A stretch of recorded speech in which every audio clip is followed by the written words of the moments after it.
Hello friend, welcome to Samriddhi classes. Friends, आज के इस वीडियो से हम लोग स्टार्ट कर रहे हैं ऑटोक्वाड्स। तो सबसे पहले हम लोग समझते हैं कि ऑटोक्वाड्स क्या है। तो देखिए, ऑटोक्वाड्स क्या है, ये आपका ग्रीक वर्ड है, ग्रीक वर्ड से डिराइव्ड है। यहाँ पे आटोज, आटोज मीन्स होता है सेल्फ, एकोज मीन्स होता है रेमेडी या हीलिंग सब्सटेंस। तो अगर हम बात करें कि ये आपके ऑटोक्वाड्स कहाँ से मिलते हैं, कहाँ किस सेल में पाया जाता है, देखिए प्रोड्यूस बाय ये variety of cell, variety of cell होती है। ये मीन्स ज़्यादा से ज़्यादा वेराइटी सेल में क्या होता है, ये आपको मिलते हैं, वाइड वेराइटी ऑफ सेल्स मिलते हैं। Locally act as the site of synthesis and release, ये क्या है, ये लोकली एक्ट करते हैं जहाँ पे ये जिनकी सेंसिस होती है और जहाँ पे ये सेंसिस हमारा रिलीज होते हैं वहीं पे ये एक्ट करते हैं, ठीक है। और इसको हम लोग बोलते हैं लोकल हार्मोन्स। अब बात करते हैं कि लोकल हार्मोन्स इसे बोलते हैं किसको, ऑटोक्वाड्स के। तो बात करते हैं कि ये हार्मोन से डिफरेंस कैसे है, हार्मोन जो हमारी बॉडी में है उससे डिफरेंट कैसे है। तो अगर हम बात करें कि हमारे हार्मोन से डिफरेंट कैसे है, तो भाई दो वे में भी डिफरेंट है, मीन्स दो तरीके से डिफरेंट है। पहला चीज़ है कि जो हमारी जो हार्मोन्स है बॉडी में वो स्पेसिफिक सेल से प्रोड्यूस होते हैं। दूसरा चीज़ कि जो हार्मोन्स हमारे स्पेसिफिक सेल से प्रोड्यूस हो रहे हैं वो टारगेट साइट पे पहुंचने के लिए क्या करते हैं कि उनका जो मीडियम होता है, जो माध्यम होता है, ब्लड होता है। मीन्स ब्लड के थ्रू जहां इनकी सेंसिस होती है, जहां से रिलीज होते हैं और टारगेट साइट पे पहुंचते हैं, और किसके थ्रू उनका ट्रांसपोर्टेशन होता है, ब्लड के थ्रू होता है।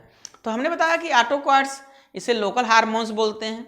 हमारे बॉडी में जो हार्मोन्स है उससे ये क्या है, डिफरेंट है। डिफरेंट दो तरह से डिफरेंसेस में है। पहला चीज़ है कि हमारी बॉडी में जो हार्मोन्स है वो स्पेसिफिक सेल से रिलीज होता है और अपने टारगेट सब पे पहुंचने के लिए ब्लड सर्कुलेशन का माध्यम या उसका ट्रांसपोर्ट यूज करता है। अब बात करते हैं कि क्लासिकल ऑटोक्वाड क्या है। तो क्लासिकल ऑटोक्वाड की अगर बात करें तो इनमें तीन टाइप के ऑटोक्वाड्स हैं।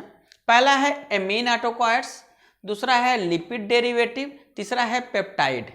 तो अगर हम बात करें एमीन ऑटोक्वाड्स की, इसमें दो हैं। पहला है हिस्टामीन है, दूसरा है 5-HT। 5-HT को सीरोटोनिन बोला जाता है, जिसको याद रखिएगा। इसे बोलते हैं 5-हाइड्रॉक्सीटिप्टामिन, इसे बोलते हैं सीरोटोनिन। ये तो आपके एमीन डेरिवेटिव हो गए, एमीन डेरिवेटिव दो हो गए, हिस्टामिन 5-HT। अब हम लोग बात करते हैं लिपिड डेरिवेटिव की। लिपिड डेरिवेटिव में देखिए तीन हैं। प्रोस्टाग्लैंडिन जिसे पीजी बोलते हैं, second is the leukotrienes, third is the platelet activating factor. तो prostaglandin, leukotrienes, platelet activating factor जो है ये लिपिड डेरिवेटिव्स हैं। उसके बाद आता है पेप्टाइड ऑटोक्वाड्स।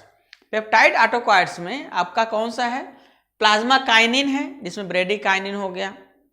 उसके बाद आता है एंजियोटेंसिन। सो एंजियोटेंसिन, प्लाज्मा काइनिन, इसके डेरिवेटिव किसके हैं, ये पेप्टाइड के डेरिवेटिव्स हैं। अब बात करते हैं हिस्टामिन एंटी हिस्टामिनिक्स ड्रग की। तो हम लोग सबसे पहले बात करते हैं हिस्टामिन से। हिस्टामिन क्या है, दो तरह से यहाँ पे हिस्टामिन रिलीज होती, सेंसिस होती है। एक मास्ट सेल से रिलीज होता है, दूसरा होता है नॉन मास्ट सेल से। तो अगर हम बात करें कि histamine present in the storage granule of mast cell, तो क्या होते हैं कि ये जो स्टोरेज ग्रेनुल है मास्ट सेल के, उसमें ये क्या होते हैं, स्टोर्ड होते हैं। अब वो कहाँ पाया जाता है, देखिए स्किन, गैस्ट्रिक एंड इंटेस्टाइनल, ठीक है, म्यूकोसा, लंग्स, लीवर, प्लेसेंटा, ठीक है, are rich of mast cell. ये क्या होते हैं, मास्ट सेल से क्या होते हैं, ये रिच होते हैं। ये तो हो गया कि आपका, जिसमें हमने बताया कि मास्ट सेल जहां पे हिस्टामिन आपकी रिलीज हो रही है। दूसरा अगर हम बात करें, दूसरा है non mast cell. Non mast cell histamine present होता है, किसमें होता है, ब्रेन में होगा, एपिडर्मिस में होगा, गैस्ट्रिक म्यूकोसा में है। तो हमने बताया कि हिस्टामिन जो रिलीज हो रहा है दो सेल से होता है। पहला होता है मास्ट सेल से होता है, बॉडी में जहाँ जहाँ मास्ट सेल होंगी वहाँ से हिस्टामिन रिलीज होगा। दूसरा है कि नॉन मास्ट सेल से भी हिस्टामिन रिलीज होती है। वो कौन कहाँ प्रेजेंट होता है, देखिए ब्रेन है, एपिडर्मिस है, गैस्ट्रिक म्यूकोसा है। अब हम लोग बात करते हैं यहाँ पे कि हिस्टामिन की सेंसिस की। अगर सेंसिस हो रही है, किससे हो रही है, देखिए हिस्टिडीन से हो रही है। हिस्टामिन की सेंसिस किससे हो रही है, हिस्टिडीन से हो रही है। डी कार्बोक्सिलेज की प्रेजेंस बनाता है हिस्टामिन। अब ये हिस्टामिन एन मिथाइल ट्रांसफरेज की प्रेजेंस बनाता है एन मिथाइल हिस्टामिन, और एन मिथाइल हिस्टामिन फिर अगेन ऑक्सीडेज की प्रेजेंस बनाता है मिथाइल इमिडाजोल एस्टिक एसिड, इसका प्रोडक्ट बन गया। कौन सा प्रोडक्ट होगा? है मेटाबॉलिक प्रोडक्ट बन गया। अब हिस्टामिन डाइअमीन ऑक्सीडेज की प्रेजेंस बनाता है इमिडाजोल एस्टिक एसिड, ये भी इसका एक क्या है? मेटाबॉलिक प्रोडक्ट है। तो हमने बताया कि जो आपका हिस्टामिन है वो आपका क्या बोलते हैं इसे? बीटा इमिडाजोल जोलाइल इथाइल एमीन, इसे बोलते हैं हिस्टामिन को बोलते हैं बीटा इमिडाजोलाइल इथाइल एमीन बोलते हैं इसे। तो हमने बताया कि हिस्टामिन सिंथेसिस कैसे होती है? Histidine in presence of D carboxylase form histamine, histamine बनाता है। अब हिस्टामिन एन मिथाइल ट्रांसफरेज बनाएगा N methyl histamine, N methyl histamine oxidase के एंजाइम के प्रेजेंस बनाता है मिथाइल इमिडाजोल एस्टिक एसिड, और हिस्टामिन डाइअमीन ऑक्सीडेज के प्रेजेंस बनाता है इमिडाजोल एस्टिक एसिड। तो ये हो गया हिस्टामिन की सिंथेसिस, और आपका ये हो गया मेटाबॉलिज्म। दो एंजाइम के प्रेजेंस में है N methyl transferase and diamine oxidase. अब हम लोग बात करते हैं फार्माकोलॉजिकल एक्शन की, कि अगर बॉडी में हिस्टामिन है तो डिफरेंट ऑर्गन पे क्या इफेक्ट करेगा। तो सबसे पहला है आपका ब्लड वेसल्स। तो आप सीधा सीधा समझिए कि अगर हिस्टामिन है बॉडी में, जो स्मॉलर ब्लड वेसल्स हैं उनको क्या करेगा? ये डायलेट करता है, स्मॉलर ब्लड वेसल्स को ये डायलेट कर देता है। देखिए dilation of the smaller blood vessels. लेकिन क्या करता है कि जो लार्जर वेन्स हैं उनको ये कंस्ट्रिक्ट करता है, लार्जर वेन को क्या करेगा? कंस्ट्रिक्ट करता है। इसीलिए क्या होता है कि अगर हम ब्रेन के वेन्स की बात करें तो वहाँ पर क्या करता है? ये पल्सेटाइल मूवमेंट करने लगता है, पल्सेटाइल मूवमेंट करता है, इस तरह का मूवमेंट करता है जिसे माइग्रेन बोलते हैं, माइग्रेन कंडीशन हो जाती है। अब अगर हम बात करें हार्ट की, तो हिस्टामिन का ओवरऑल अगर हम लोग अपने ह्यूमन बॉडी के हेड पे देखें तो बहुत ज़्यादा इसका कोई इफेक्ट है नहीं। लेकिन अगर हम बात करें गुनिया पे की आइसोलेटेड हेड की बात करें तो हेड क्या करता है? ये देखिए हार्ट रेट को क्या करेगा? ये हेड को कंट्रैक्शन देने लगता है, कंट्रैक्ट होने लगता है। हमारे अगर आइसोलेटेड गुनिया पिग का हार्ट लेते हैं तो क्या करता है? ये हिस्टामिन देंगे, कंट्रैक्ट करेगा।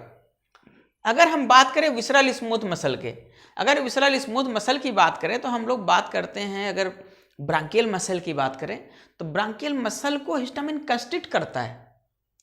इसीलिए हिस्टामिन क्या करते हैं कि जब भी कोई ब्रांकियल अस्थमा का पेशेंट होता है तो उसकी जब ट्रीटमेंट किया जाता है तो ये जो हिस्टामिन मीडिएटर्स हैं ये इनको ब्लॉक करने के लिए एंटी हिस्टामिनिक ड्रग भी यूज़ किया जाता है। इसीलिए यूज़ किया जाता है क्योंकि क्या करता है, ये हिस्टामिन ब्रांको कॉन्स्ट्रिक्शन का काज करता है। जब ब्रांको कॉन्स्ट्रिक्शन होगा तो जो पेशेंट होगा उसको सांस लेने में प्रॉब्लम आएगी। अब उसके बाद है ग्लैंड्स। अब क्या करता है, हिस्टामिन आपकी बॉडी में जितने भी गैस्ट्रिक सिक्रीशन है उसको बढ़ा देता है।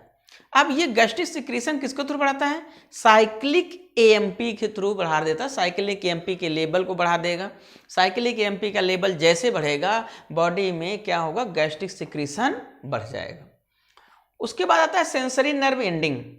सेंसरी नर्व एंडिंग की बात करें, जैसे सेंसरी नर्व एंडिंग में अगर हिस्टामिन इंजेक्ट करते हैं तो ये हमारी बॉडी में इचिंग का काम करने लगता है। अगर हिस्टामिन इंजेक्ट करेंगे तो क्या करेगा? ये इचिंग करने लगता है हमारी बॉडी में।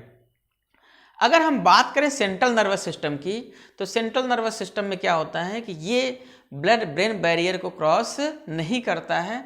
अगर ब्लड ब्रेन बैरियर क्रॉस नहीं कर रहा है इसका मतलब है सेंट्रल नर्वस सिस्टम पे इसका कोई इफेक्ट नहीं होगा।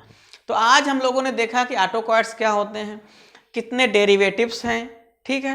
हिस्टामिन क्या होता है, हिस्टामिन की स्टोरेज कहाँ पे होता है, हिस्टामिन की सेंसिस क्या होती है, फार्माकोलॉजिकल एक्शन क्या है। तो नेक्स्ट वीडियो में हम लोग समझेंगे इसके फिजियोलॉजिकल एक्शन समझेंगे और एंटी हिस्टामिनिक की मैकेनिज्म बाय डायग्राम हम लोग समझेंगे। Thank you.